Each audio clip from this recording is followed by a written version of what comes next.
साथियों, कल देश की संसद ने देश के किसानों को नए अधिकार देने वाले बहुत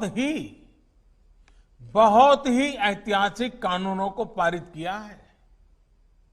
ये देश के लोगों को, देश के किसानों को, मैं आज जब बिहार के लोगों से बात कर रहा हूं उस समय पूरे हिंदुस्तान के किसानों को भी और भारत के उज्जवल भविष्य के लिए जो आशावान लोग हैं उन सब के लिए भी बहुत बहुत बधाई देता हूं। ये सुधार 21वीं सदी के भारत की जरूरत है। साथियों, हमारे देश में अब तक उपज और बिक्री की जो व्यवस्था चली आ रही थी, जो कानून थे, उसने किसानों के हाथ पांव बांधे हुए थे। इन कानूनों की आड़ में देश में ऐसे ताकतवर गिरोह पैदा हो गए थे जो किसानों की मजबूरी का फायदा उठा रहे थे। आखिर ये कब तक चलता रहता? और इसलिए इस व्यवस्था में बदलाव करना आवश्यक था और ये बदलाव हमारी सरकार ने करके दिखाया है।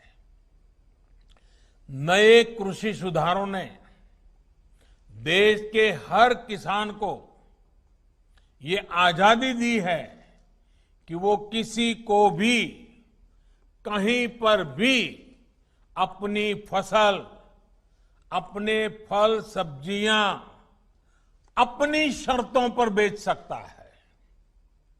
अब उसे अपने क्षेत्र की मंडी के अलावा भी कई और विकल्प मिल गए हैं।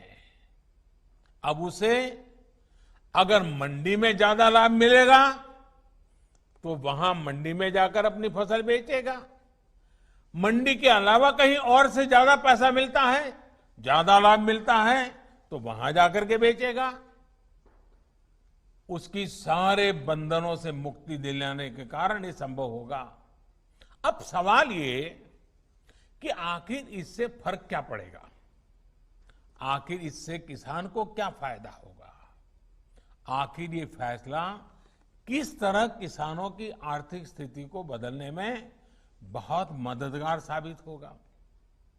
इन सवालों का जवाब भी अब ग्राउंड रिपोर्ट से ही मिल रहा है। किसानों को मिली इस आजादी के कई लाभ दिखाई देने शुरू भी हो गए हैं, क्योंकि इसका अध्यादेश कुछ महीने पहले निकाला गया था।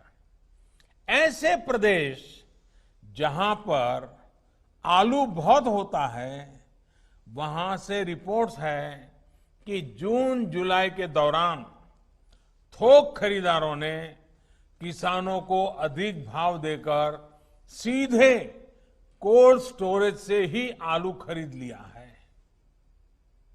बाहर किसानों को आलू के ज्यादा दाम मिले तो इसकी वजह से जो किसान मंडियों में आलू लेकर पहुंचे थे, आखिर दबाव में आने के कारण, बाहर बड़ा ऊंचा मार्केट होने के कारण मंडी के लोगों को भी किसानों को ज्यादा दाम देना पड़ा।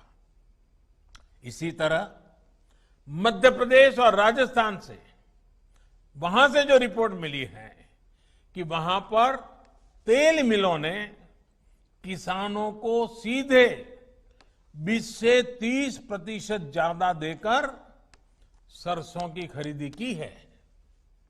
मध्य प्रदेश, उत्तर प्रदेश, छत्तीसगढ़, पश्चिम बंगाल ऐसे राज्यों में दालें बहुत होती हैं।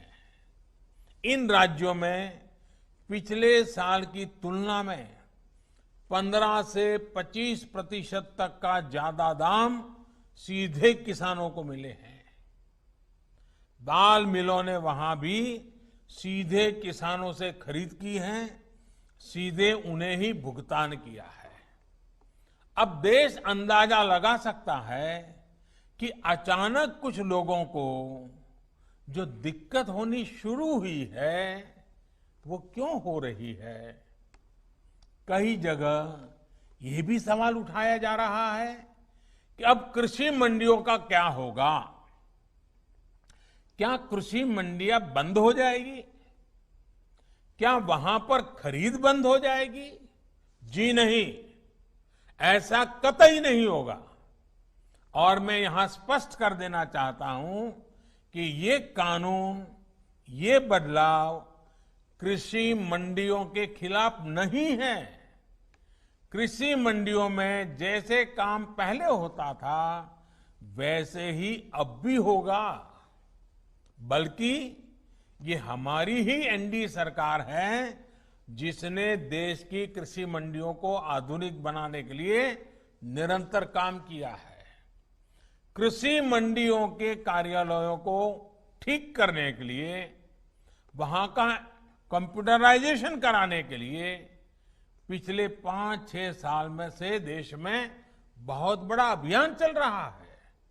इसलिए जो ये कहता है कि नए कृषि सुधारों के बाद कृषि मंडियां समाप्त हो जाएगी, तो वो किसानों से सरासर झूठ बोल रहा है।